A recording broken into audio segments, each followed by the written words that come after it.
Story का part 3। अरे माँ, अभी तक आपने एक कप चाय खत्म नहीं किया है। तुम्हारा ही इंतज़ार कर रही थी। अब आप तो अम्मा घर की हो, फिर यह मेहमानों सा बर्ताव क्यों? एक अकेली जानूँ, ढेर सारे काम है, कहाँ कहाँ देखूँ। बेटी के अपनेपन से भरे दो बोल सुनकर अब तक बेगानापन झेलती कामायनी काकी खुश हो गई। तू चिंता मत कर, हम लोग यहाँ बैठने नहीं आए हैं। बस तू बताती जा, मैं और बहू मिलकर सारे काम संभाल लेंगी। थोड़ी देर में वहाँ युग भी आ गया। वह साथ लाए उपहार एक एक कर प्यार से सबको थमाने लगी, पर उनके कान अपने द्वारा लाए उपहारों की प्रशंसा सुनने के लिए रिया की तरफ ही लगे रहे। रिया ने अपना उपहार औपचारिकतावश उलटने पुलटने के बाद वहीं पास रखे टेबल पर रख दिया। उनमें ना तो उपहार लेने का कोई उत्साह दिखा, ना ही देखने का। बस एक युग ही था जो अपना शर्ट देखकर खुश हो पड़ा। वाह नानी, आपने तो मेरा शर्ट एकदम मेरी पसंद और सही नाप का खरीदा है। मैं तो इसे आज ही पहनूंगा। रिया सारे सामान समेट कर उठते हुए बोली।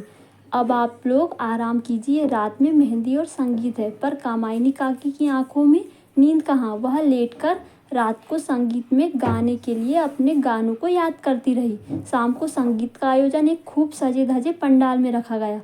ज़्यादातर औरतें और लड़कियां फिल्मी तर्ज पर नाच गा रही थी। कामायनी काकी के पुराने गानों के लिए कोई जगह नहीं थी। रिया उनके पास से ही आ जा रही थी, पर उससे इतनी फुर्सत कहाँ थी कि माँ से एक दो गीत गाने की फरमाइश कर सके। हालांकि उसे अच्छी तरह पता था कि माँ को शादी ब्याह में गाने का कितना शौक है। कामायनी काकी ने जितने भी गाने याद किए थे वे सब उनके मन में ही रह गए।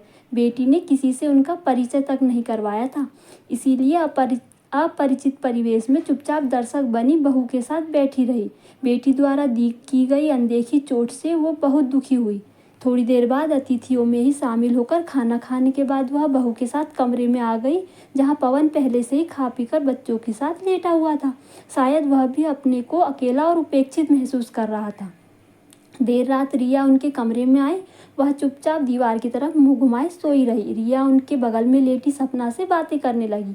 भाभी, मैं तो पूरी तरह से व्यस्त हो गई थी। अब आप लोगों ने ठीक से खाना खाया या नहीं? आप चिंता ना करें, हम लोगों ने अच्छी तरह से खाया पिया। हम लोग कोई मेहमान तो है नहीं जो बार बार आपको पूछना पड़े। कामायनी काकी को बहू की व्यावहारिकता अच्छी लगी। थोड़ी देर बाद बहू सो गई, पर उनकी आंखों में नींद नहीं थी।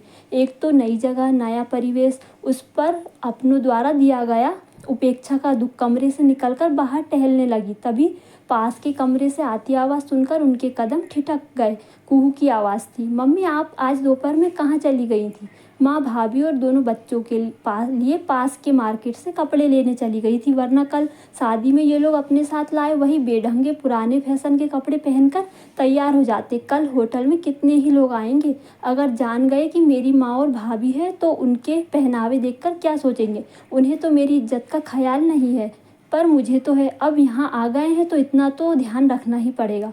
शादी ब्याह में लोगों के मायके से ना जाने कितना सामान आता है। एक मेरा मायका है पूरा कंगाल। जितना वे लोग लेकर नहीं आए उससे ज़्यादा तो उन पर खर्च हो रहा है। तभी उन्हें युग की गुस्से भरी आवाज़ सुनाई दी। मम्मी, आप कैसी बातें करती हैं? वे हमारे अपने हैं, अपनी हैसियत से कहीं ज़्यादा लेकर आए हैं। उतना सामान खरीदने में ही उन्हें कितनी परेशानी हुई होगी। आश्चर्य है कि फिर भी आप उनसे और ज़्यादा की आशा रखती हैं। इससे ज़्यादा कामायनी काकी से सुना नहीं गया। वे अपने कमरे में लौट आई। उन्हें लगा कोई विष भरा बाण उनके कलेजे को चीर गया है। दोस्तों, इसका पार्ट 4 भी ज़रूर देखिएगा।